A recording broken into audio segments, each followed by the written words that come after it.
Hey there folks, today I'm going to be talking about possibly the worst oil filter I've ever used. I used to use this brand of oil filter, but I no longer do.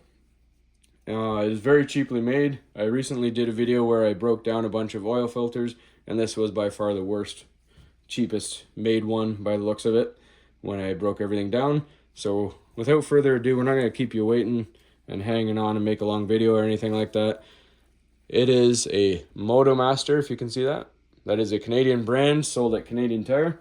So we're going to pop it open, show you how cheaply it's made. Obviously, the base plate's not too bad, the gasket not too bad here. But when you look at the anti-drain back valve, the part that is supposed to keep oil in your filter so you don't have dry starts, that's the start of the cheapness. If you can see, even cold silicone, very, very cheap. Can't imagine how that would hold too much back. I could be wrong, let me know. But that feels very cheap, first thing that comes out of there. And when you take the main filter element out, if you look, the end caps, usually they're made of metal. This is made from cardboard. Really not a fan of that because you can see there's an overlap of the cardboard to the clean side. Cardboard will break down with oil and you get gasoline inside your oil. That's going to break down. That's on the clean side. That's going to get into your oil. So not a big fan of that.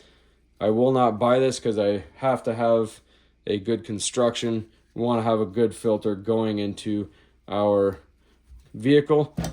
The pressure relief feels very, very cheap. As you can see, it doesn't take much. Just a couple fingers and a thumb to press.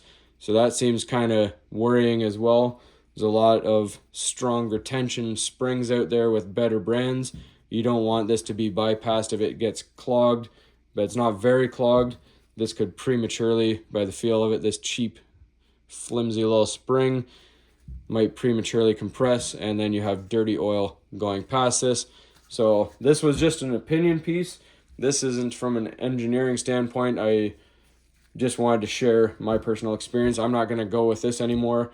These are actually off of other people's vehicles that I did oil changes for. My vehicle just takes the cartridge ones where they're just the open paper element so you can actually see what you're getting, and they do have plastic on either end. These ones, I broke them down after doing about 4 different oil changes for people with different brands because I was kind of curious to see, and it is surprising what you get. So out of curiosity, when you do oil changes, take a pair of tin snips. I have a video how to cut them open, and just cut open your filter if you have the spin-on style and see what's inside. You might be surprised at what you get. You might think you're getting something good, but getting something absolutely horrible. Hopefully you found this helpful, everybody. Let me know in the comments if you've experienced these filters, anything good or bad about them in your experience. Keep the comments clean. Please like and subscribe.